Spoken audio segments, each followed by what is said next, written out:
Hello நேயர்களே, நம்ம program daily night 11 to 12 1 hour plus சத்தியம் டிவில டெலிகாஸ்ட் ஆகுது. உங்களை உற்சாகப்படுத்துற சாட்சிகள், ஊக்கப்படுத்துற மிஷனரி வாழ்க்கை, டெய்லியும் குட்டி குட்டி ஷார்ட் மெசேஜஸ், ஏசுவின் செல்லங்கள் அப்படின்ற சில்ட்ரன்ஸ்க்கான ஸ்பெஷல் ப்ரோக்ராம் டெய்லியும் 11 to 12 சத்தியம் டிவில டெலிகாஸ்ட் ஆகுது. சிஎஸ்ஐ தூத்துக்குடி நாசரத் திருமண்டலம் கிறிஸ்து நாதர் ஆலயம் நடத்தும் லென்த் கால கன்வென்ஷன் கூட்டங்கள் நாள் மார்ச் 2-3 சனி மற்றும் ஞாயிற்றுக்கிழமைகளில். நேரம் மாலை 7 மணி முதல். தேவ செய்தி சகோதரர் கே. டேவிட் கணேசன் அவர்கள். இடம் கிறிஸ்து நாதர் ஆலயம், ஆசிரியர் காலனி, தூத்துக்குடி. சபை பாகுபாடின்றி பங்கு பெற யாவரையும் அன்புடன் அழைக்கிறோம். வாருங்கள், பங்கு பெறுங்கள், விடுதலையுடன் செல்லுங்கள். மேலும் தொடர்புக்கு 9442493250 9360211461. தேவனுக்காய் ஏதாவது ஒரு ஊழியம் செய்ய வேண்டும் என்று விரும்புகிற உங்களுக்கு ஓர் நற்செய்தி. நமது கெத்செமனே வளாகத்தில் ஊழியர் பயிற்சி முகாம் வருகிற மார்ச் 4ஆம் தேதி திங்கட்கிழமை மாலை 6 மணி முதல் 7ஆம் தேதி வியாழக்கிழமை மதியம் 2 மணி வரை ஊழியர் பயிற்சி நடைபெற உள்ளது. இடம் கெத்செமனே வளாகம், விருதுநகர். தேவ செய்தியாளர் சகோதரர் கே. டேவிட் கணேசன் அவர்கள். நீங்கள் பகுதி நேரமாகவோ முழு நேரமாகவோ ஊழியம் செய்து கொண்டிருக்கலாம், அல்லது ஊழியம் செய்யும் வாஞ்சியோடு இருக்கலாம். தேவனுக்காய் செயல்பட வாஞ்சியோடு இருக்கும் யார் வேண்டுமானாலும் இந்த ஊழியர் பயிற்சியில் கலந்து கொள்ளலாம். மேலும் விவரங்களை அறிய 9944802550. வாருங்கள், நாம் எல்லோரும் இணைந்து தேவனுடைய ராஜ்யத்தை கட்ட நம்மால் இயன்றதை செய்வோம். கர்த்தர் உங்களை ஆசீர்வதிப்பாராக. கிறிஸ்துவுக்குள் பிரியமான சகோதர சகோதரிகளே, நமது கரூரில் ஜெபம் மற்றும் சுவிசேஷ முகாம் நாள் மார்ச் 13-14 புதன் மற்றும் வியாழக்கிழமைகளில். நேரம் காலை 10 மணி முதல். தேவ செய்தியாளர் சகோதரர் டேவிட் கணேசன் அவர்கள். இடம் பாக்கியராஜ் திருமண மண்டபம், A1 தியேட்டர் பின்புறம், வெங்கவேடு, கரூர். வாருங்கள், பங்கு பெறுங்கள், கர்த்தருக்காக செயல்படுங்கள். மேலும் தொடர்பு கொள்ள வேண்டிய எண் 9698683659 9787768683. ஈரோடு, சேலம், திருமண்டலம். சிஎஸ்ஐ ரொசட்டா ஜென் ரப் நினைவாலயம் நடத்தும் லென்த் கால உயிர்மீட்சி கூட்டங்கள் நாள் மார்ச் மாதம் 22, 23, 24 வெள்ளி, சனி மற்றும் ஞாயிற்றுக்கிழமைகளில். நேரம் தினமும் மாலை 7 மணி முதல். தேவ செய்தி சகோதரர் கே. டேவிட் கணேசன் அவர்கள். இடம் சிஎஸ்ஐ ரொசட்டா ஜென் ரப் நினைவாலயம், KK நகர், ஈரோடு. ஒவ்வொருவரும் இக்கூட்டத்தில் குடும்பமாய் கலந்து கொண்டு தேவ ஆசீர்வாதத்தை பெற்றுச் செல்லுங்கள். மேலும் தொடர்பு கொள்ள வேண்டிய எண் 9698683659 9787768683. ஹலோ நேயர்களே, உங்ககிட்ட ஒரு நிமிஷம் பேசலாமா? நான் சமீபத்துல ஒரு வீடியோ பார்த்தேன். அந்த வீடியோ என் மனசுல ரொம்ப பாதிச்சிச்சு. ஒரு திருவிழா ஒரு ஆமையோட கழுத்துல கயிறு பார்த்து அந்த ஆமையை தன்னோட முதல்ல ஏற்றிட்டு போய் பக்கத்துல இருந்து போட் கிட்ட போயிருப்பேன். இந்த போட்ல இருந்து நபர்கிட்ட இந்த ஆமையை எப்படியாவது காப்பாத்துங்க, நான் அதை வாய் பேச முடியலனாலும் அதோட செய்தியா அதை சொல்லி அந்த ஆமையோட உயிரையே காப்பாத்திருக்கோம் ஃப்ரெண்ட்ஸ். அதே போலதான் ஃப்ரெண்ட்ஸ், நாமளும் நம்ம வாழ்க்கையில எத்தனையோ பேர் இந்த உலகத்துல பாவம் செஞ்சுட்டு இருக்கோம். அவங்க கிட்ட போய் ஏசு உங்களை பார்த்து இந்த மீட்க சொல்லி அவங்களே பாவத்துல இருந்து காப்பாற்றுவோம் ஃப்ரெண்ட்ஸ். என்ன ஃப்ரெண்ட்ஸ், எல்லாரையும் பார்த்து இருந்து காப்பாற்றுவீங்களா?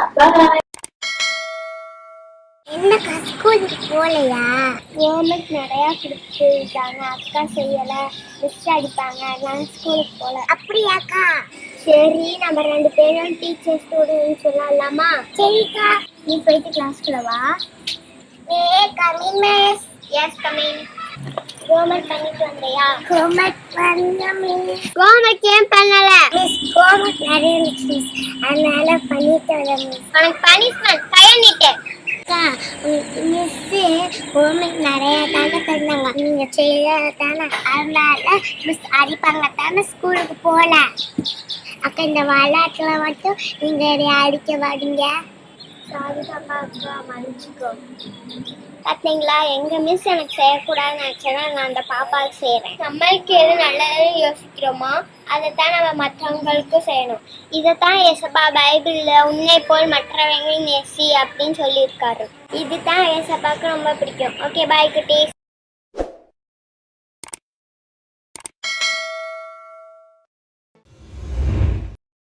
இயேசுவின் செல்லங்கள். திராட்சை கொடியே திராட்சை கொடியே திராட்சை செடி நிலைத்திடு, பிள்ளைகளே அன்பு செல்லங்களே இயேசுவின் நிலைத்திடுங்கள். திராட்சை கொடியே திராட்சை கொடியே திராட்சை செடி நிலைத்திடு, பிள்ளைகளே அன்பு செல்லங்களே இயேசுவின் நிலைத்திடுங்கள். இயேசு உன்னை நேசிக்கிறார், அவர் அன்பிலே நிலைத்திடும். வேத வசனம் கை கொண்டு அவர் வார்த்தையில் நிலைத்திடும். இயேசு உன்னை நேசிக்கிறார், அவர் அன்பிலே நிலைத்திடும். வேத வசனம் கை கொண்டு அவர் வார்த்தையில் நிலைத்திடும். அவரில் நிலைத்திருந்தால் பிதா நம்மில் மகிமைப்படுவார். அவரில் நிலைத்திருந்தால் பிதா நம்மில் மகிமைப்படுவார். மெய்யான திராட்சை செடி இயேசுவே, அவரில் நிலைத்திருக்கும் திராட்சை கொடி நான் தானே. மெய்யான திராட்சை செடி இயேசுவே, அவரில் நிலைத்திருக்கும் திராட்சை கொடி நான் தானே. திராட்சை கொடியே திராட்சை கொடியே திராட்சை செடி நிலைத்திடு, பிள்ளைகளே அன்பு செல்லங்களே இயேசுவில் நிலைத்திடுங்கள். திராட்சை கொடியே திராட்சை கொடியே திராட்சை செடி நிலைத்திடு, பிள்ளைகளே அன்பு செல்லங்களே இயேசுவில் நிலைத்திடுங்கள். தேங்க்யூ. இயேசுவின் செல்லங்கள். இன்னைக்கு நான் பாட்டு முடிக்கும் போது 1 2 3 4 5 6 7 8 9 கூட 1 10 இயேசு செய்த நன்மைகளை எண்ணி எண்ணி பார்த்து ஓங்கி ஹல்லேலூயா கத்து. 1 2 3 4 5 6 7 9 கூட 1 10 இயேசு செய்த நன்மை எண்ணி எண்ணி பார்த்து ஓங்கி ஹல்லேலூயா கத்து. இயேசுவின் செல்லங்கள். கர்த்தர் என் மைக்கோவாய் இருக்கிறார், நான் உன் தாச்சில் நடுகிய. அவர் என்னை புல்லுமத்தின் அவர்ந்த தமையில் கொண்டு படுக்கிறார். அவர்ந்த நாத்துமாய் பேச்சு இந்நாமத்தை மீண்டும் நீனாய் நடத்துகிறார். நான் உன் மறையில் பள்ளத்தாக்கினாலும் பொல்லாக்கு பயப்படுறேன். தேவரின் என்னோரோ இருக்கிறேன். உம்மது கோலும் உம்மத்தாடியும் என்ன தேஜம் என்ன சத்தர்கள் இந்நமையாய்த்தி என் தலையை ஏந்தி நான் அபச செய்தி என் பாத்திரம் நிரம்பி வருது. என் ஜீவனால் நான் நம்பிக்கையும் நடந்திடும். கர்த்தர் நீட்ட நீனாய் நீட்டுப்பேன். ஆமென். இயேசுவின் செல்லங்கள். சங்கீதம் 126. சீயோனின் சிறையிருப்பை கர்த்தர் திருப்பும் போது சொப்பனம் காண்கிறவர்கள் போல் இருந்தோம். அப்பொழுது நம்முடைய வாய் நகைப்பினாலும் நம்முடைய நாவு ஆனந்த சத்தத்தினாலும் நிறைந்திருந்தது.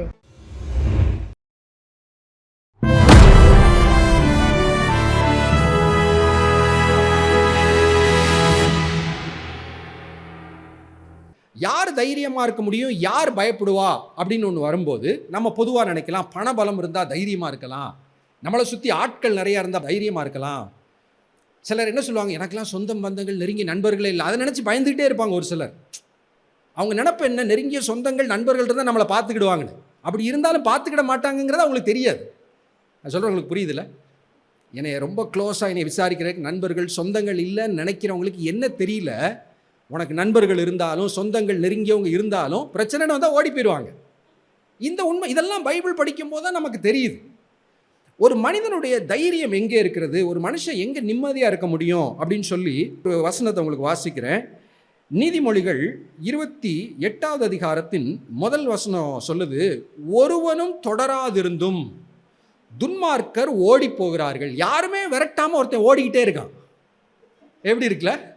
அடப்பா பைத்தியக்காரனே அப்படிங்கிற மாதிரி, ஒருவனும் தொடராதிருந்தும் துன்மார்க்கர் ஓடி போகிறார்கள், நீதிமான்களோ சிங்கத்தை போல தைரியமாக இருக்கிறார்கள். வாழ்க்கையின் தைரியம் எங்கே வருகிறது? ஒரு மனிதனுடைய போல்ட்னஸ், எதை பார்த்தும் பயப்படாமல் இருக்கிற தன்மை எங்கே வருகிறது? த இன்னர் கேரக்டர், நீதிமான். இன்னொரு வார்த்தையில் அந்த நீதிமான் யார்? ஒருத்தரும் நீதிமான் இல்லைன்னு பைபிள் சொல்லுதே. உலகத்தில் எல்லாருமே பயந்தாங்கோழிகள் தான். ஆனால் இயேசுவின் இரத்தத்தினால் கழுவப்பட்ட நீதிமான்களாக மாறி இருக்கிற நாம், பரிசுத்தத்தை தேடுகிற நாம், வாழ்க்கையில குறைகள் இருந்தால் ஒவ்வொரு நாளும் தேவனிடத்தில் சரிப்படுத்தி இருக்கிற நாம், நம்மை போல சிங்கத்தை போல தைரியமாக இருக்கிற உலகத்தில் யாருமே கிடையாது. அல்லேலூயா. வாழ்க்கையின் தைரியம், கான்ஃபிடன்ஸ், எனக்கு யார் இருக்கா, எனக்கு என்ன இருக்குது, என்னை சுற்றி யார் என்னை பாதுகாக்கிறா, அதில் இல்லை. எனக்கு இது இல்லை, அது இல்லை, அதனால் நான் பிரச்சனையில் இருக்கிறேன், நான் பயந்துகிட்டு இருக்கிறேன். இல்லவே இல்லை. தேவன் என்னோடு இருக்கிறார், கர்த்தர் என் வலது பார்சத்தில் இருக்கிறார். என்னுடைய உள்ளான மனிதன் எப்படி இருக்கிறான், இதுதான் நான் பயந்து வாழ போகிறேனா தைரியமாக வாழப் போகிறேனா என்பதை நிர்ணயிக்கிற ஒன்றாக இருக்கிறது.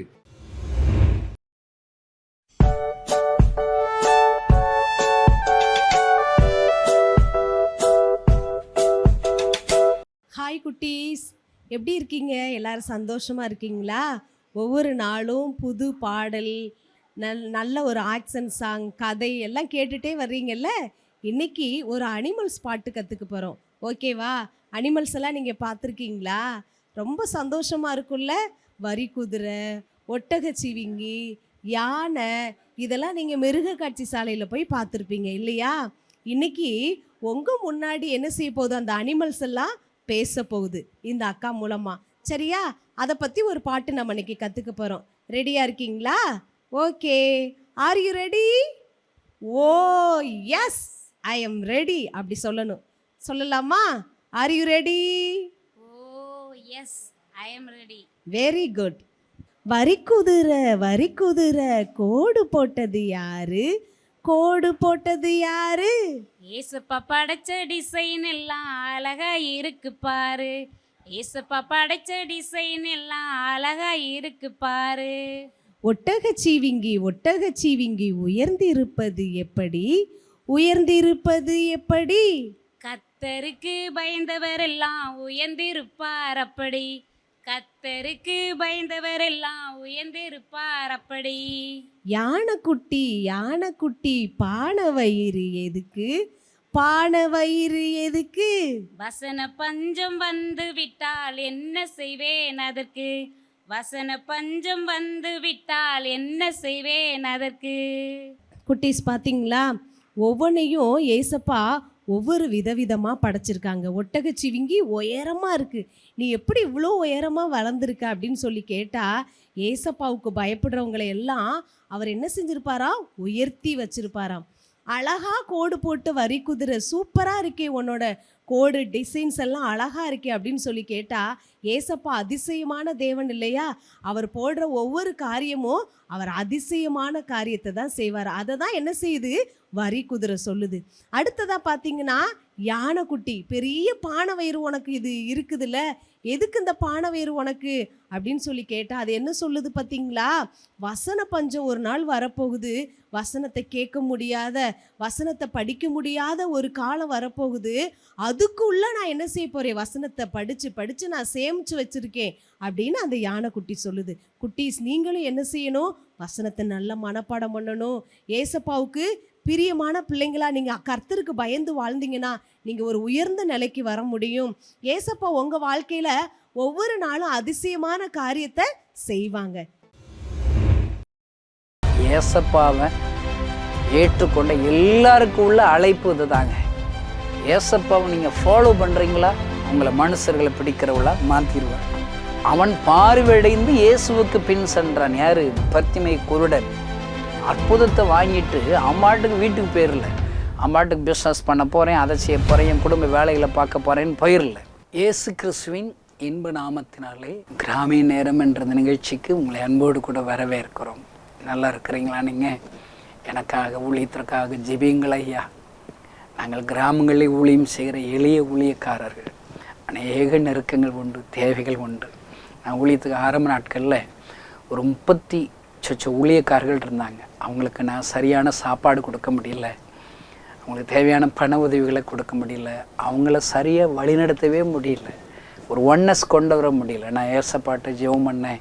ஏசப்பா, நான் தனியாக ஊழியம் செய்கிறேன். ஏசப்பா, இவங்களை எல்லாரையும் நான் சுமக்க முடியல, என்னை மாற்றுங்க, நான் ஒரு இவாஞ்சலிஸ்டாக இருக்கிறேன்னு சொல்லி ஏசப்பாட்ட ஒரு நாள் இரவில் அழுத போது ஏசப்பா சொன்னார், இல்லை, நான் உன்னை பயன்படுத்துவேன், உன்னை கொண்டு நூற்றுக்கணக்கான ஆயிரக்கணக்கான ஊழியர்களை எழுப்புவேன், நான் சொல்கிறத மட்டும் அப்படியே கேட்டு நீ ஊழியம் செய்யன்னு சொன்னார். அல்லேலூயா.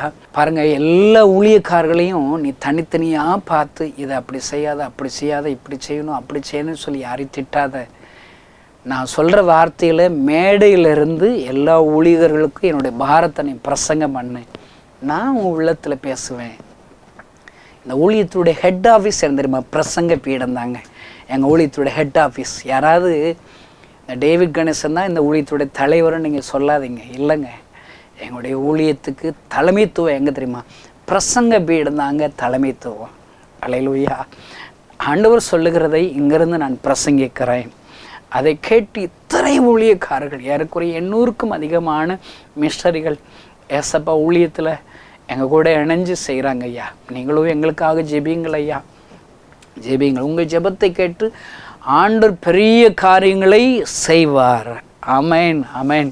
பாருங்கள், திருப்பத்தூருங்கிற இடத்துல 3 நாள் உபவாச கூடையே நடக்கும். நான் வருஷம் அங்கு 2 முறைகளும் அங்கே செல்வேன். ஒரு நாள் சகோதரர் மோகன் சிலாசரஸ் அவர்கள் செய்தி வேளையிலே ஆண்டு அவளை கொண்டு பேசினார். நீ எழும்பாததினால் குருடர்கள் குருடராகவே இருக்கிறார்கள், முடவர்கள் முடவர்களாகவே இருக்கிறார்கள். நீ எழும்புவாயானால் குருடர்கள் உன்னை கொண்டு பார்வையடை செய்வேன், முடவர்கள் உன்னை கொண்டு எழும்பு செய்வேன், நீ வா என்று ஆண்டவர் என்னோடு கூட இடைப்பட்டார். இப்பொழுதே ஊழியத்துக்கு வர்றவங்க எவ்வளோ பேர் இருக்கிறீங்கன்னு சொல்லி ஒரு காலிங் விட்டாங்க. நான் எந்திரிச்சு நின்னேன். நிறைய பேர் எந்திரிச்சு நின்னாங்க, நானும் எந்திரிச்சு நின்னேன். என்கிட்ட எல்லா அட்ரஸ் எல்லாம் வாங்கிக்கிட்டாங்க. நாங்கள் உடனே உங்களுக்கு ஒரு லெட்டர் போடுவோம், உடனே கிளம்பி நீங்கள் மிஸ்டரிகளாக வட மாநிலத்திற்கு போவதற்கு ஆயத்தத்தோடு வரணும்னு சொன்னாங்க. நான் ரொம்ப சந்தோஷமாக பேரனும் எழுதி கொடுத்து நம்ம ஏசப்பாவுக்காக உடனே கிளம்பணும்னு சொல்லி எங்கேயுமே ஊழியத்துக்கெல்லாம் போகாமல் என் வீட்டிலே உட்காந்துருந்தேன். போஸ்ட்மேன் அந்த லெட்டர் கொண்டு வருவாரெலாம் உட்காந்தா 1 நாள் ஆச்சு, 2 நாள் ஆச்சு, 1 வாரம் ஆச்சு, 10 நாள் ஆச்சு, 1 மாதம் ஆச்சுங்க, வரவே இல்லை. ஏசப்பாட்ட போய் விசாரித்தா அப்படி ஒப்பு கொடுத்த நிறைய மிஸ்டரிகளை நான் அவங்களுக்கு ஊழியக்காரர்களாக நான் முன்குறித்து அனுப்பி வச்சுட்டேன். ஆனால் உனக்கு லெட்டரே வராதுன்ட்டார். ஏன்? நான் தடை பண்ணிட்டேன்ப்பாங்கிறாரு. ஏசப்பா, நான் ஊழியத்துக்கு போகிறேன், மிஸ்டரியாக வட மாநிலத்துக்கு போகிறேன்னு சொன்னேன். ஏசப்பா சொன்னார், நீ போனேன்னா நீ மட்டும்தான் போவ, ஆனால் நீ இங்கே தான் இருக்கணும். இங்கே இருக்கும்போது உன்னை கொண்டு ஆயிரக்கணக்கான மிஷனரிகளை உருவாக்குவேன் என்று ஆண்டவர் சொன்னாருங்க. அதை தானே ஐயா அந்த ஊழியத்தில் நடக்குது. ஐயா, இப்படிப்பட்ட ஊழியத்துக்கு உங்களுடைய ஜெபங்கள் தேவை, உங்களுடைய எல்லா விதமான காணிக்கைகள் தேவை. நீங்கள் உங்கள் ஜெபிக்கும்போது என் பேரையும் உங்கள் குடும்பத்தில் ஒருத்தனை நினச்சி சேர்ந்து ஜெபம் பண்ணுங்கய்யா. ஆண்டவர் பெரிய காரியங்களை செய்வேன். எனக்கு ஆசை என்ன தெரியுமாங்க? 7000 மிஸ்டரிகளை இந்தியாவில் எழுப்பணுங்க. எளியா போல் ஊழியக்காரங்களை எழுப்பணுங்க. 1,00,000 கிராமங்களை ஏசப்பாவுக்கு சொந்தமாக மாற்றணுங்க. ஆமென். ஆண்டவர் செய்வாருங்க. மிஸ்டரிகளை தாங்குகிற குடும்பங்கள் எழும்பும்படி ஜெபியுங்கள். நிறைய கொடுக்குறவர்கள் எழும்பும்படி ஜெபியுங்கள். உங்கள் ஜெபத்தை எல்லாம் கேட்டு பெரிய காரியங்களை செய்வார். அல்லேலூயா. இன்றைக்கு உங்களோடு கூட பேசும்படி ஆண்டவருடைய சமூகத்தில் ஜெபித்த போது ஆண்டவர் ஒரு வேத வசனத்தை எனக்கு காண்பித்து கொடுத்தார். மத்தேயு 4ஆம் அதிகாரம் 19வது வசனத்தை ஆண்டவர் காண்பித்து கொடுத்தார். பாருங்கள், என் பின்னே வாருங்கள், உங்களை மனுஷர்களை பிடிக்கிறவளை ஆக்குவேன் என்றார். ஆமென். ஏசப்பாவை ஏற்றுக்கொண்ட எல்லாருக்கும் உள்ள அழைப்பு இது தாங்க. ஏசப்பாவை நீங்கள் ஃபாலோ பண்ணுறீங்களா, உங்களை மனுஷர்களை பிடிக்கிறவளா மாற்றிடுவார். அவன் பார்வையடைந்து இயேசுவுக்கு பின் சென்றான். யார்? பர்த்திமை குருடன். அற்புதத்தை வாங்கிட்டு அம்மாட்டுக்கு வீட்டுக்கு போயிடல, அம்மாட்டுக்கு பிஸ்னஸ் பண்ண போகிறேன், அதை செய்ய போகிறேன், என் குடும்ப வேலைகளை பார்க்க போகிறேன்னு போயிடல. இயேசுவுக்கு பின் செல்ல வேண்டும் ஐயா. ஆண்டவர் உங்களுக்கு அற்புதம் செய்கிறது ஈஸிங்க. ஆனால் அந்த அற்புதத்தை ஆண்டவருடைய நாம மகிமைக்காக பயன்படுத்தும்படி அவருடைய பின் செல்லணும். அதுக்காக எல்லாரும் முழு நேர ஊழியத்துக்கு வரணும்னு நான் சொல்லலைங்க. முழு நேர ஊழியத்துக்கு வரலாம். நீங்கள் பார்க்குற எல்லா வேலையை விட பெரிய வேலை ஏசப்பாவுடைய முழு நேர ஊழியர் தான். ஏன் இன்றைக்கி கிறிஸ்தவ ஜனங்கள் எல்லாம் முழு நேர ஊழியத்துக்கு வர்றதுக்கு தயங்குறாங்கன்னு தெரில. யாருமே வரமாட்டுறாங்கங்க. அப்படி யாராவது வந்தால், பிரதர் கொஞ்சம் நைட்டில் கொஞ்சம் புலம்புவான், கொஞ்சம் மாத்திரை சாப்பிட்டு கொஞ்சம் நல்லா இருக்கு, இவனை ஊழியத்துக்கு கூப்பிட்டு போவான், கொஞ்சம் காது கேட்காது, கண்ணு தெரியாது, கொஞ்சம் கால் நொண்டியாக இருக்கான், கொஞ்சம் சரீரத்தில் ஒரு பலகீனம் இருக்குது, இப்படிப்பட்டவங்க தாங்க நிறைய ஊழியத்துக்கு வர்றாங்க.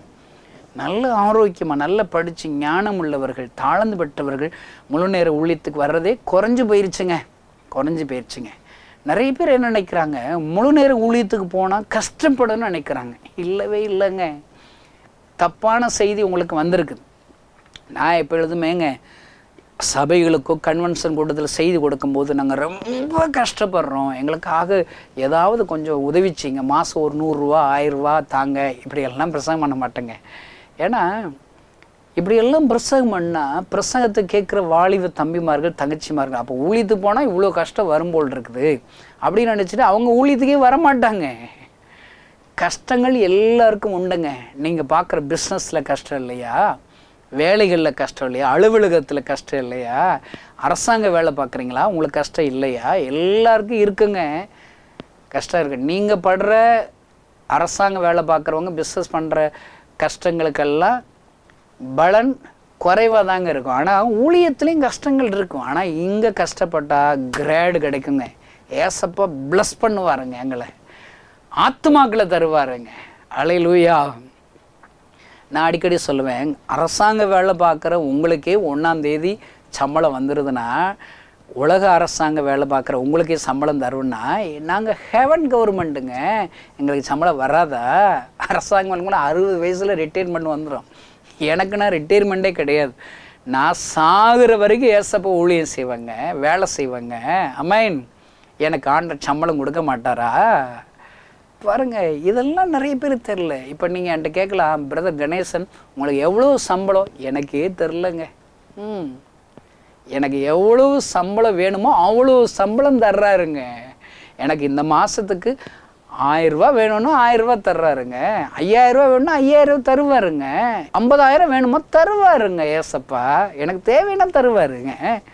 அல்லேலூயா. ஏசப்பாவுக்கு 1 ரூபாயும் ஒன்று தாங்க, 1 லட்சம் ரூபாயும் ஒன்று தாங்க. இப்போ நான் ஒரு பஸ்ஸுக்கு போனோம், 1 ரூபா பஸ் டிக்கெட் எடுக்கிற குறையா இருக்குது, நம்ம பஸ் ஸ்டாண்டில் பிச்சையாக எடுக்க முடியுங்க. 1 ரூபாய்க்கு ஏசப்பாட்டை தான் நான் ஜெபிக்கணும். 1 லட்ச ரூபா வேணுமா, அதுக்கு ஏசப்பாட்டை தான் ஜெபிக்கணும். 1 ரூபாயும் ஒன்று தான் ஏசப்பா பார்வையில், 1 லட்ச ரூபாயும் ஒன்று தான், 1 கோடி ரூபாயும் ஒன்று தான். அந்த செய்தியை கேட்கிற சகோதரனே சகோதரியே, ஏசப்பாட்ட ஜெபம் பண்ண உனக்கு அற்புதம் செய்வார். அல்லேலூயா. அருமையான தேவனுடைய பிள்ளைகளே, ஊழியம் செய்வது மகிமையான காரியம் ஐயா. அதனால தான் ஆண்டவர் சொல்கிறார் முன்குறிச்சி, என் பின்னே வாருங்கள், உங்களை மனுஷர்களை பிடிக்கிறவங்களா ஆக்குவேன். எப்பயுமேங்க டெய்லி பைபிள் வாசித்து ஜெபிக்கிறவங்க மனுஷர்களை பிடிக்கிறவங்களா ஆண்டவர் மாற்றிடுவாருங்க. முழு நேர ஊழியர் மாத்திரம் இல்லை, பகுதி நேர ஊழியர்களாக ஊழியர் செய்யலாம். பைபிளில் முழு நேர ஊழியர் பகுதி நேரம் 2 பிரிவே கிடையாதுங்க. ஏசப்பா உள்ளத்துக்குள்ளே வந்துட்டாரா, நீங்கள் ஊழியர் செஞ்சிடணும். சமையல் வேலை பார்க்குற பிலிப்புவை கொண்டு சமாரிய பட்டணத்தில் அற்புதம் செய்கிறாருல்ல, எல்லாரும் ஊழியர் செய்யுங்க. ஒரு சமாரிய ஸ்திரீனா முழு நேர ஊழியரா? அவள் போய் தனக்கு தெரிஞ்ச ஒரு ஃபியூ வேர்ட்ஸை பிரசங்கம் பண்ணுறா. சின்ன சின்ன வார்த்தை தாங்க, ஒரு வரி பிரசங்கத்தில் ஒரு பட்டணத்தில் இருக்கிற அநேகர் ரட்சிக்கப்பட்டுட்டாங்க.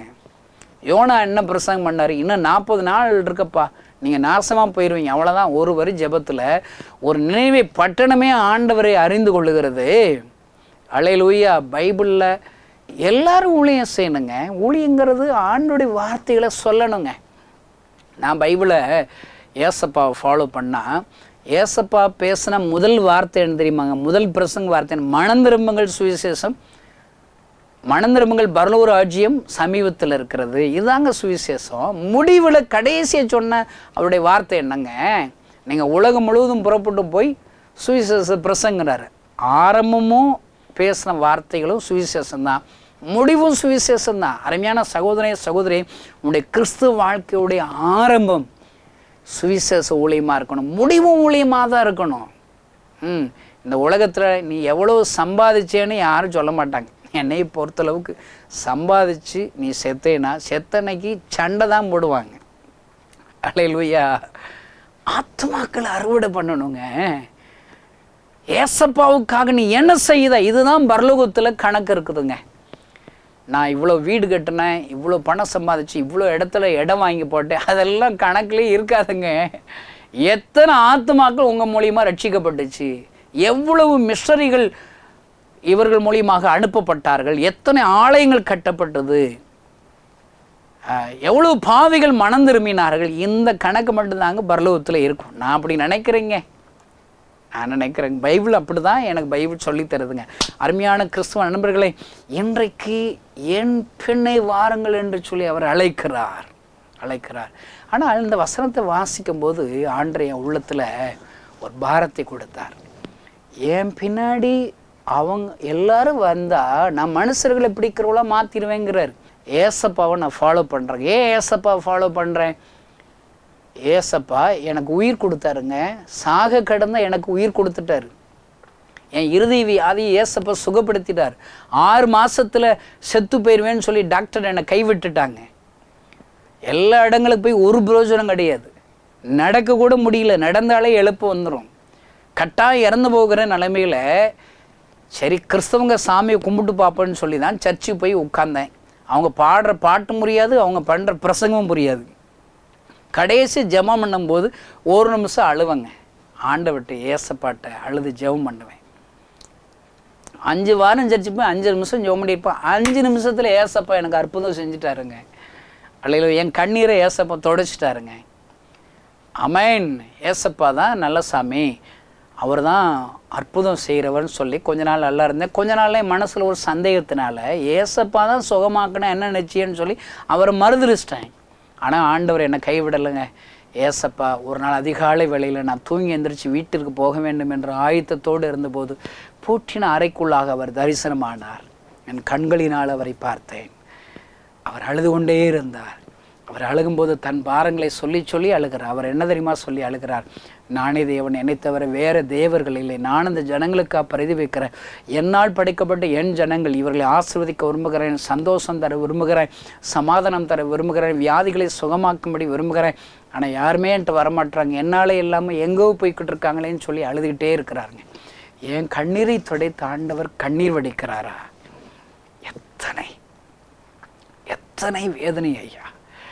இப்போ நீங்கள் ஒரு கடன் பிரச்சனையில் 1 லட்ச ரூபா வட்டிக்கு கடன் வாங்கி அழுதுகிட்டு இருக்கீங்க. யாராவது ஒரு நண்பர் வந்து உங்கள் கடனெல்லாம் அடைச்சி உங்கள் கண்ணீரை துடைச்சிடுறாரு. கொஞ்ச நாள் கழித்து உங்கள் கண்ணீரை துடைச்சி அவருக்கு ஒரு பாரத்தில் அவர் அழுதுகிட்டு இருக்கார். நீங்கள் என்ன செய்யணும்? என்னங்க மனுஷத்தன்மை? நீங்கள் மனுஷங்க தாங்க. உங்கள் கண்ணீரை அவர் துடைச்சார்ல, அப்போ அவர் கண்ணீரை நீங்கள் துடைக்கணும்ல. அப்போ ஏதாவது செய்யணும் இல்லைங்க. நீங்கள் அவருக்கு தகுந்த உதவி, உங்களால் முடிஞ்ச உதவியை செஞ்சு அவர் கண்ணீரை துடைக்கணும் இல்லைங்க. இன்றைக்கி ஏன் கிறிஸ்தவங்க இப்படி இருக்காங்கன்னே தெரில. ஏசப்பா உங்களை ரட்சித்திருக்கிறார், உங்களை அபிஷேகித்திருக்கிறார். குப்பையில் இருக்கிற உங்களை ராஜாக்களின் மத்தியில் தூக்கி உட்கார வச்சிருக்கிறாரு. அல்லேலூயா. அப்போ ஆண்டவருக்காக நீங்கள் என்ன செய்யணும்? உங்கள் கண்ணீரை துடைச்சவர் இந்திய தேசத்திற்கு அழுகிறார், கிராமங்களுக்கு அழுகிறார், சிறுபிள்ளைகளுக்கு அழுது கொண்டிருக்கிறார். வாலிபர்கள் என்று இயேசு அறியாதபடி பாவத்தில் கட்டப்பட்டிருக்காங்களே என்று சொல்லி ஆண்டவர் அழுது கொண்டிருக்கிறார். அவருடைய கண்ணீரை துடைக்க நீங்கள் என்னங்க செய்யணும்? செய்யணும் இல்லைங்க, ஏதாவது செய்யணும் இல்லைங்க. அல்லேலூயா. என் கண்ணீரை துடைத்த இயேசு கண்ணீர் வடிக்கிறாரா? நான் என் வாழ்க்கை அவர் கைகளை ஒப்பு கொடுத்து என்னால் முடிஞ்ச ஊழியத்தை செய்கிறேங்க. நிறைய பேர் என்ன திட்டுறாங்க, என்னடா பிரசங்கம் பண்ணுற, ஒரு கோர்வைய வசனம் சொல்ல தெரியுதா, பாயிண்ட் 1 2 3ன்னு சொல்ல தெரியுதா, அதெல்லாம் எனக்கு தெரியாதுங்க. ஒரு பாட்டு பாட தெரியாதுங்க. எனக்கு ஏசப்போடைய அன்பு எனக்கு தெரியுங்க. அவர் என் கண்ணீரை துடைச்சாருங்க. நான் அவரை கண்ணீரை துடைக்கணும்னு என் வாழ்க்கையை ஒப்பு கொடுத்துருக்குறேங்க. நான் அவர் பின்னாடியே போகிறேங்க. ஏசப்பா அழாதீங்க, நான் இருக்கிறேன், என்னால் என்ற ஊழியத்தை செய்து உங்களுடைய கண்ணீரை துடைப்பேன் என்று சொல்லி அவர் கைகளை ஒப்பு கொடுத்துருக்கிறேன் ஐயா. நான் சொல்கிறேன், 25 வருஷமாக அந்த அழுகிற ஏசப்பாவுடைய சத்தத்தை நான் கேட்குறேன். அவர் அழுது கொண்டே இருக்கிறார். இப்போ 800 மிஷனரிகள் இருக்கிறாங்க. ஏசப்பா கண்ணீர் துடைச்சாச்சா? இல்லைங்க, இன்னும் அவர் திருப்தி ஆக மாட்டாருங்க. இன்னும் அவர் அழுது கொண்டே இருக்கிறார் ஐயா. காணாமல் போன ஒரு ஆட்டிற்காக என் ஆண்டவர் அழுகிறார் என்று என் வேதம் சொல்லுகிறதே. ஐயோ, இன்றைக்கு ஒரு ஆடு தாங்க சர்ச்சில் உருப்படியாக இருக்குது, 99 ஆடு காணலைங்க. என் ஆண்டவர் கண்ணீரோடு கூட இருக்கிறார் ஐயா.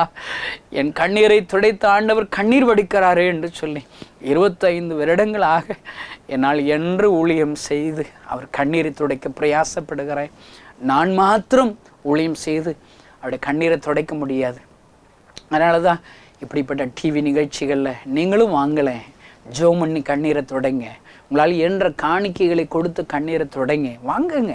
நம்ம எல்லாரும் சேர்ந்து ஏசப்பா கண்ணீரை துடைப்போன்னு சொல்லி எல்லாரையும் நான் கூப்பிட்றேங்க. நான் இயேசுவை பின்பற்றுவது போல நீங்களும் இயேசுவை பின்பற்றுங்கள் ஐயா. ஆண்டவர் உங்களை என்னை மனுஷர்களை பிடிக்கிறவர்களாக மாற்றுவார் ஐயா, மாற்றுவார். என்னை மாற்றி இருக்கிறார், உங்களை மாற்றுவார் ஐயா. அவர் பின்னாடி நாம போகணும்னு சொல்லி தாங்க விரும்புகிறாரு. ஆனால் இன்னைக்கு ஆண்டவர் ஏசப்பா எனக்கு என்ன தெரியுமா சொன்னார், என் பெண்ணை வர வேண்டிய என் பிள்ளைகள் என்னை விட்டு எங்கோ போயிட்டாங்க, நான் அவங்க பின்னாடி போய்கிட்டு இருக்கேன்னு ஏசப்பா சொல்ல சொன்னாருங்க. இந்த செய்தி கேட்கிற சகோதர சகோதரி, இன்னைக்கு என்ன தெரியுமா செய்தி, அவர் பின்னாடி நீ போகணும், நீ போல இப்போ அவர் ஓம் பின்னாடி வந்துட்டு இருக்காரப்பா. கெஞ்சி கெஞ்சி பரிதவிக்கிறோடு கண்ணீரோடு உன்னை பின்தொடர்ந்து வந்து கொண்டே இருக்கிறாரே. சகோதரனே சகோதரி, நீ எங்க இருக்கிறாய், எங்க இருக்கிறாய், என்ன செய்து கொண்டிருக்கிறாய், ஏன் உன்னை அழைத்தார் என்று உனக்கு புரியுமா? மறந்து விட்டாயோ? யோனா, நீ எங்க போக சொன்னார்? நினைவே தானே உன்னை போக சொன்னார். உன் முன்னாடி அவர் போவார், நீ அவர் பின்னாடி நினைவே போகணும். அவர் சொன்ன வார்த்தையில் பிரசங்கிக்க வேண்டிதானே, நினைவே போக வேண்டி நீ தர்சுக்கு கப்பல் ஏறிட்டியப்பா. இப்போ ஆண்டவர் என்ன செய்கிறாரு, யோனா பின்னாடி தர்சுக்கு நேராக போய் கொண்டே இருக்கிறார். அவனை திருத்துறதுக்காக துரத்துறார்.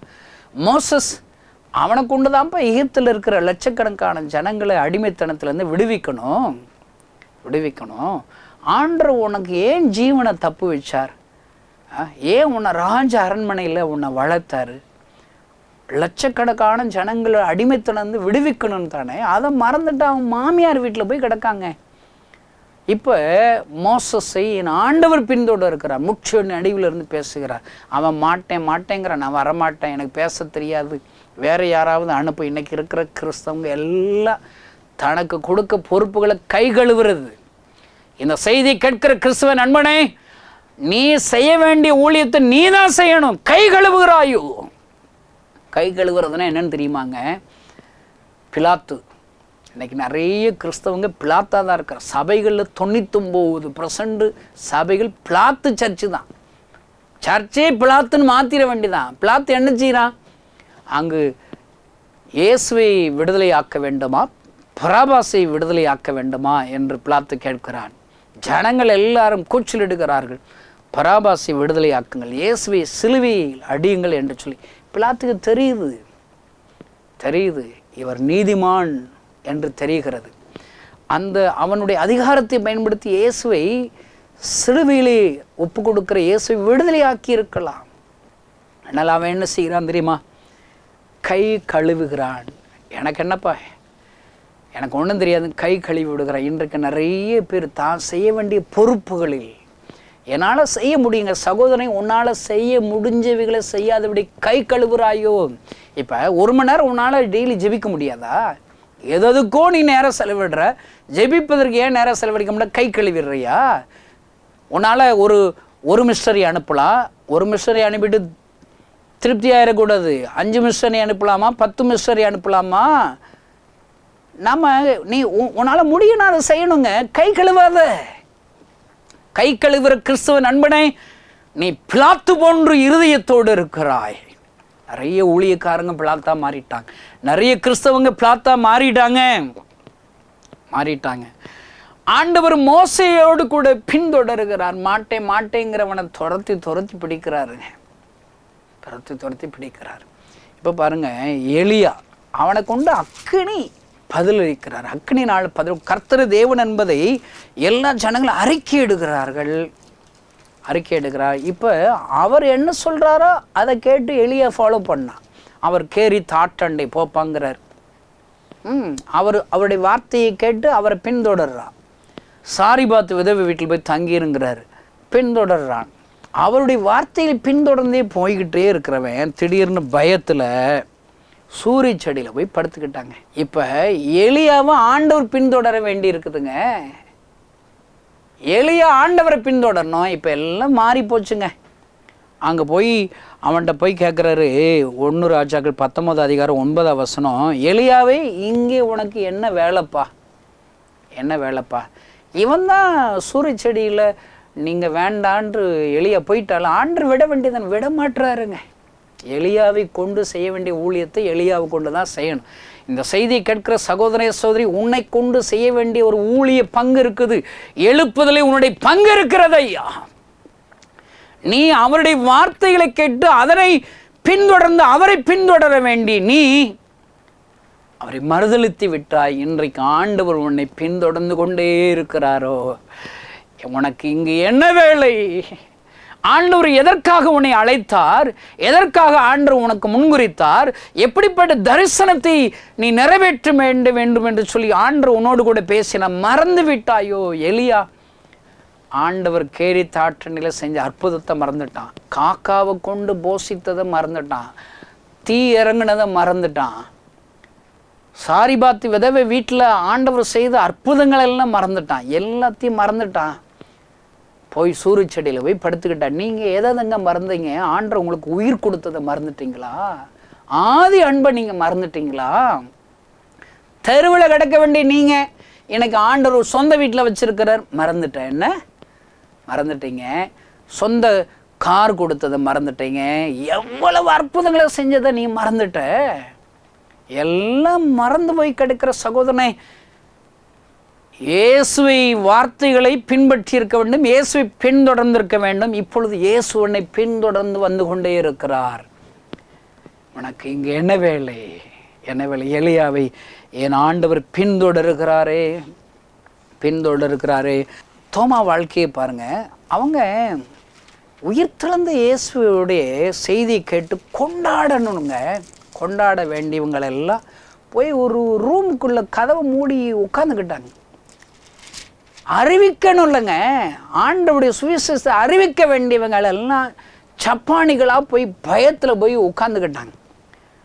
யோவான் 20 அதிகாரத்தை நீங்கள் உங்களுக்கான வாசித்து காமிக்கிறேன்.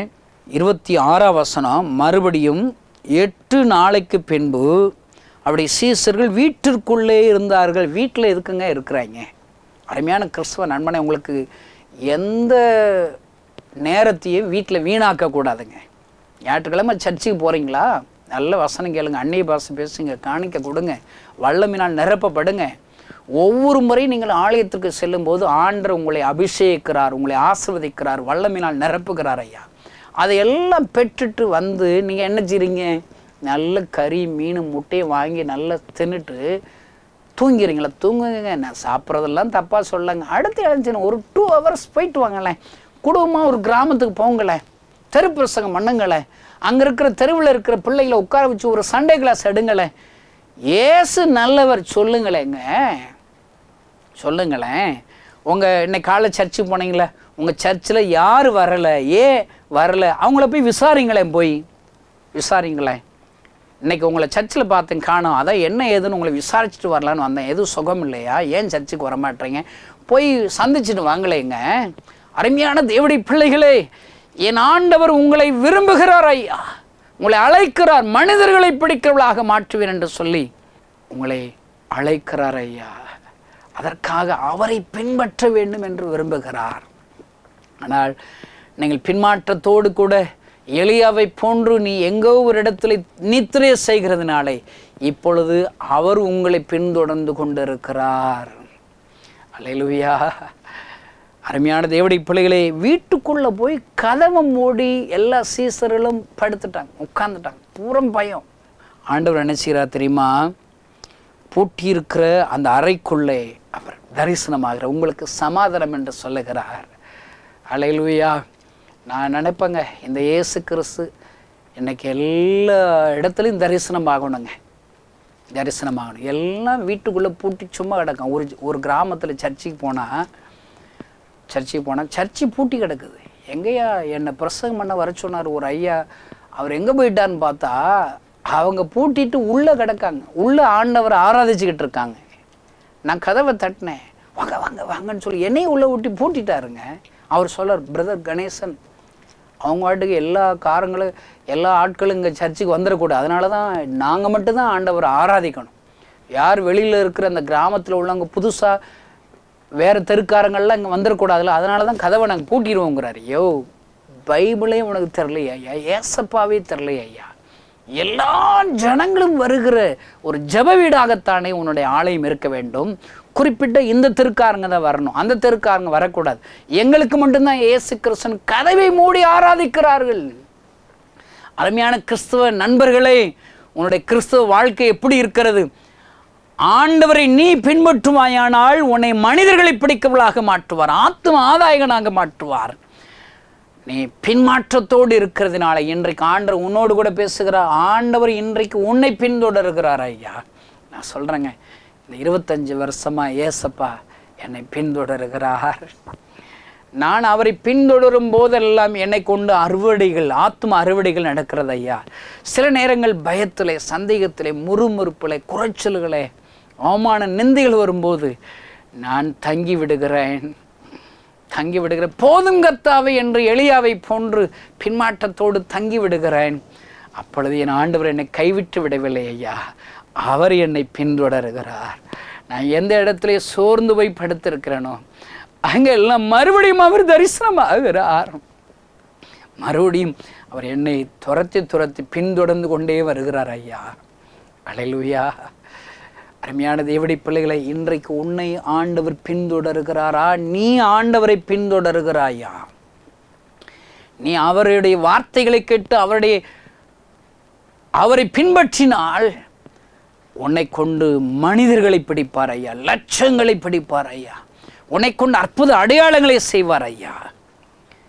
உன் வாழ்க்கை, கிறிஸ்தவ வாழ்க்கை திரும்பி பாருங்க. ஆத்தும ஆதாயம் நடந்ததா? மனிதர்களை நீ பிடித்தாயா ஆண்டவருக்கென்று? இல்லையா? இப்பொழுது உன்னை ஆண்டவர் பின்தொடர்கிறார், கண்ணீரோடு கூட அவர் பின்தொடர்கிறார். இன்றைக்காவது ஆண்டவர் கைகளை ஒப்பு கொடுப்பாயா? யோனாவே, தரிசிற்கு நேராக என் பிரயாணம் செய்கிறாய், யோனாவை பின்தொடர்கிறது போல. மோசஸ், ஏன் மாமியார் வீட்டில் போய் நீ தங்கிட்டியப்பா, உன்னை நான் பின்தொடர்கிறேன் என்று சொல்லி மோசையை துரத்தி பின்தொடர்கிறார். எலியாவை பின்தொடர்கிறார். இந்த செய்தியை கேட்கிற சகோதரன், இன்றைக்கு இயேசு கிறிஸ்து உன்னை பின்தொடர்கிறார். ஒரு கிராமத்தில் இருக்கிற எங்கள் அப்பா பேர் கற்பையா, எங்கள் அம்மா பேர் சரஸ்வதி, இந்த கணேசனை பின்தொடர்ந்து கொண்டே வருகிறார். 25 வருடங்களாக அவர் என்னிடத்தில் பேசிக்கொண்டே இருக்கணும். எப்பொழுதெல்லாம் சோர்வோடு கூட இருக்கிறேனோ அப்பொழுதெல்லாம் அவர் என்னை பின்தொடர்ந்து, வா, நீ ஏன் மனிதர்களை பார்க்கிறாய், நீ ஏன் சோர்ந்து போயிருக்கிறாய், நான் உன்னோடு இருக்கிறேன், நீ செல்ல வேண்டிய தூரம் வெகு தூரம், நீ வா, நான் உன்னை பயன்படுத்துவேன் என்று சொல்லி என்னை ஆட்டி தேற்றி என்னை பின்தொடர்ந்து வந்து என்னை அவருடைய சித்தத்தை என் மூலியமாக நிறைவேற்றுகிற ஆண்டவர் தான் இன்றைக்கு உன்னோடு கூட பேசுகிறார். அருமையான சகோதரி, இன்றைக்கு அந்த ஆண்டவர் கைகளை ஒப்பு கொடுப்பீர்களா? ஏசப்பா, இந்த நாளிலிருந்து நான் உம்மை பின்தொடர போகிறேன், என்னை நீங்கள் பின்தொடர வேண்டாம்ப்பா, நான் இன்றைக்கு மனம் திரும்பி விட்டேன், இன்றைக்கு உம்முடைய கைகளில் என்னை ஒப்பு கொடுத்து விட்டேன். சவுல் பவுலாக மாறி தேவரீர் என்ன செய்ய சித்தமாக இருக்கிறீரோ செய்யும் ஆண்டவர்.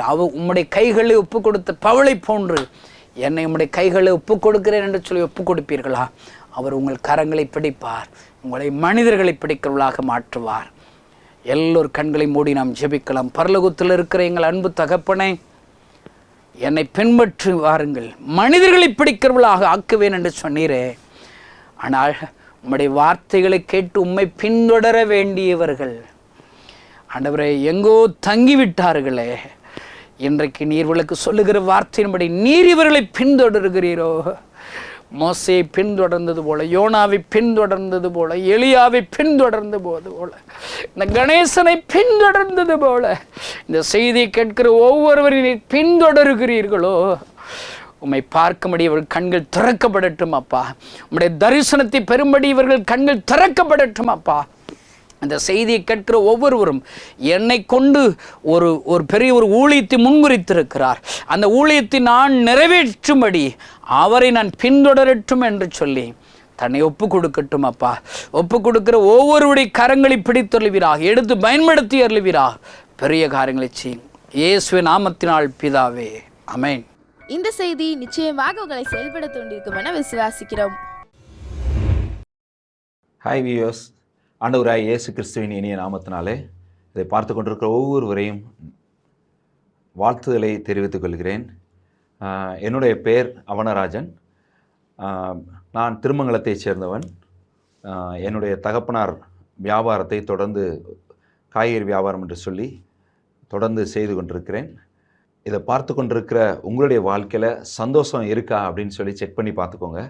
நம்ம வாழ்க்கையில் ரொம்ப நம்ம மிஸ் பண்ணக்கூடாத ஒரு விஷயம் என்னென்னா அது சந்தோஷம்தான். பைபிளில் ஒரு வசனம் இருக்குது, கர்த்தருக்குள் மகிழ்ச்சியாக இருப்பதே நம்முடைய பலன் அப்படின்னு இருக்குது. அந்த மகிழ்ச்சி, உண்மையான மகிழ்ச்சி இதை பார்த்து கொண்டிருக்கிற உங்ககிட்ட இருக்கா அப்படின்னு சொல்லி கொஞ்சம் நீங்கள் உங்களை செக் பண்ணி பார்த்துக்கிட்டோம். ஏன் அப்படி சொல்கிறேன் அப்படின்னா, என் லைஃப்பில் இந்த மகிழ்ச்சிகரமான நாட்களை தொடுவதற்கு பல நாள் நான் போராடி இருக்கிறேன்.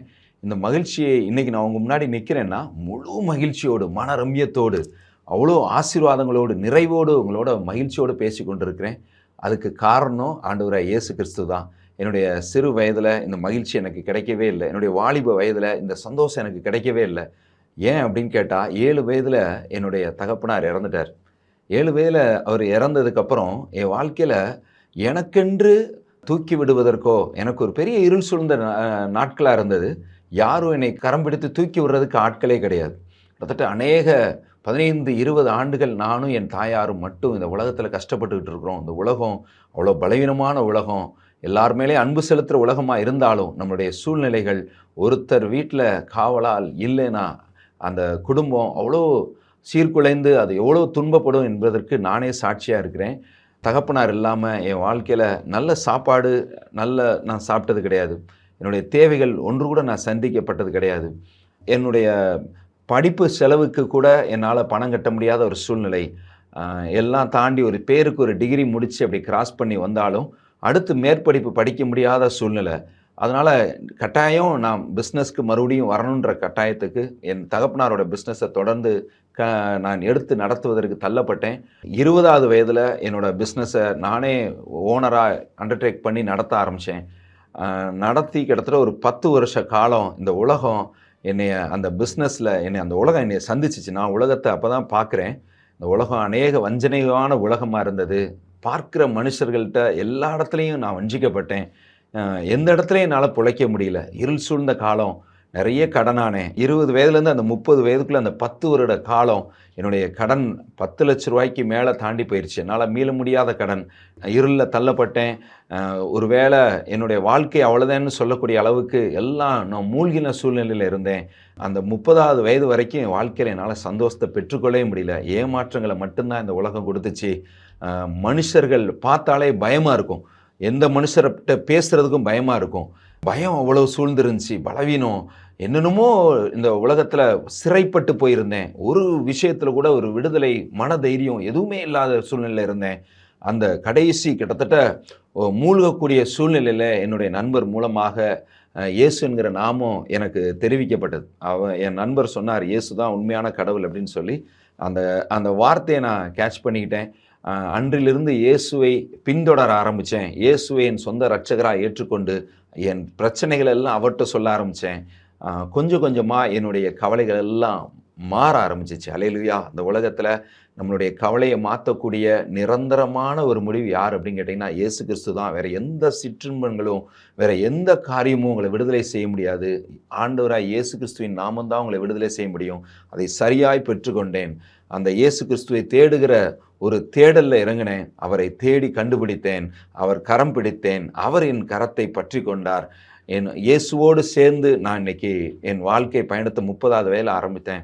கிட்டத்தட்ட ஒரு 12-13 ஆண்டுகளாக நான் இயேசுவை சொந்த இரட்சகராக ஏற்றுக்கொண்டு கொண்டாடி கொண்டிருக்கிறேன். என் உள்ளத்தில் அவ்வளோ மகிழ்ச்சி.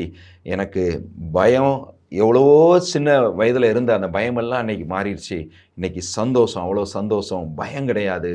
அன்புனா என்னன்னு தெரியாது. மனுஷர்களை பல பாகுபாடாக பிரித்து பார்க்கக்கூடிய ஒரு பார்வை இருக்கும். இயேசு கிறிஸ்து ஏற்றுக்கொள்ளலைன்னா நீங்கள் மனுஷரை பார்க்குற பார்வை வெறுப்போடு தான் பார்ப்பீங்க, பல பிளவுகளோடு தான் பார்ப்பீங்க. ஆனால் இயேசு ஏற்றுக்கொண்டது பிறகு எல்லாரையும் என் சொந்த சகோதரராக நான் பார்க்க ஆரம்பித்தேன். இயேசு என்னை மாற்றினார், எனக்கு அன்பை கொடுத்தார், எல்லாருடைய சகோதரத்துவம் பழகிற உண்மையாய் பழகக்கூடிய ஒரு இருதயத்தை கொடுத்தார். இந்த உலகத்தில் நான் அன்பு செலுத்தும் போது உலகம் என் மேலே அன்பு செலுத்துச்சுங்க. நான் மனுஷரை சம்பாதித்தேன். நான் இழந்தவைகளை எல்லாம் மறுபடியுமாக சம்பாதிக்க இயேசு எனக்கு கற்றுக் கொடுத்தார். அதன் நிமித்தமாக என் கடன்கள் எல்லாம் அடைச்சிட்டேன். என் குடும்பத்தில் என் மனைவி, என் 2 பசங்க எல்லாரையும் கர்த்தர் ஆசீர்வதித்திருக்கிறார். என் சகலவற்றின் வீட்டில் எல்லாவித ஆசீர்வாதங்களையும் கர்த்தர் கொடுத்திருக்கிறார்.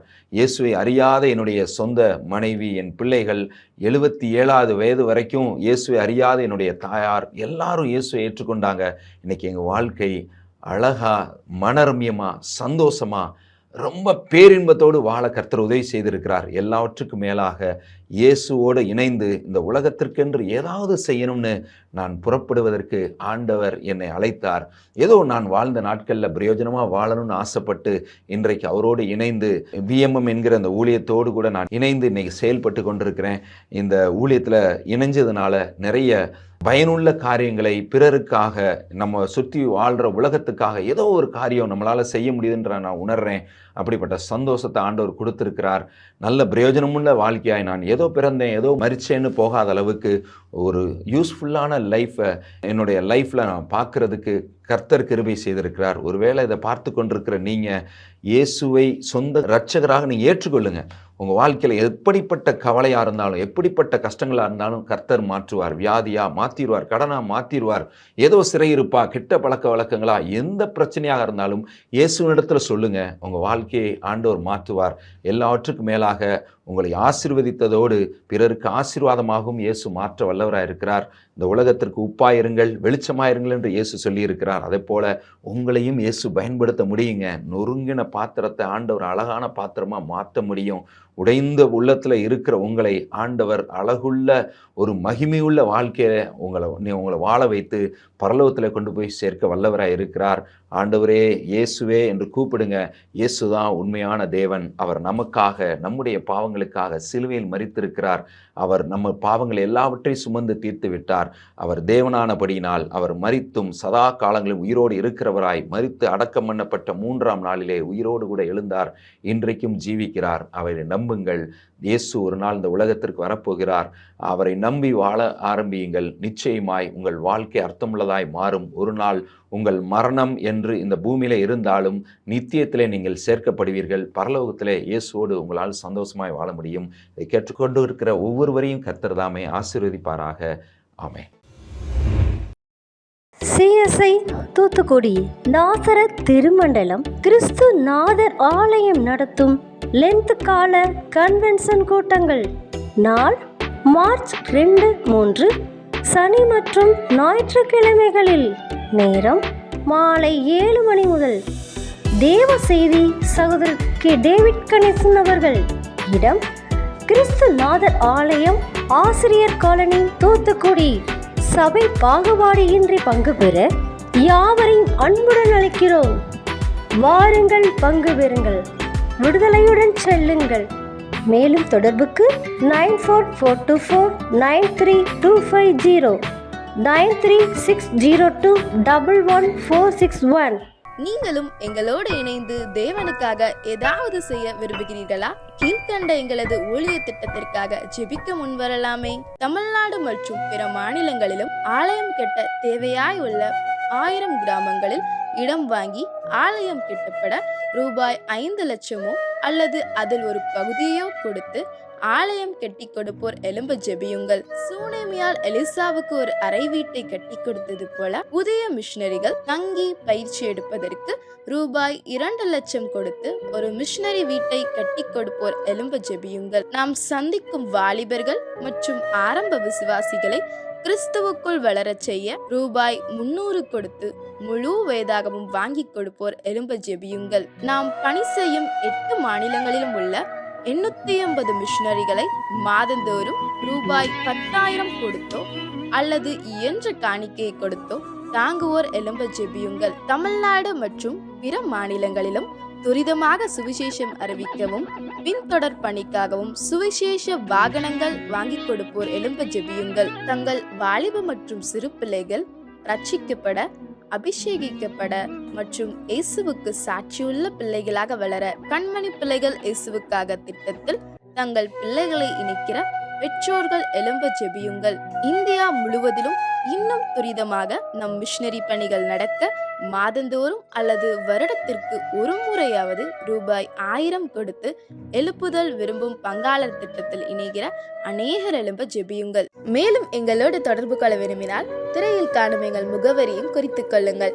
கிராம மிஷனரி இயக்கம், தபால் பெட்டி எண் 51, விருதுநகர் 626001. இந்த நிகழ்ச்சியையோ அல்லது எங்கள் ஊழியத்தையோ நீங்கள் தாங்க விரும்பினால் எங்கள் தொலைபேசி எண்ணை குறித்துக் கொள்ளுங்கள்.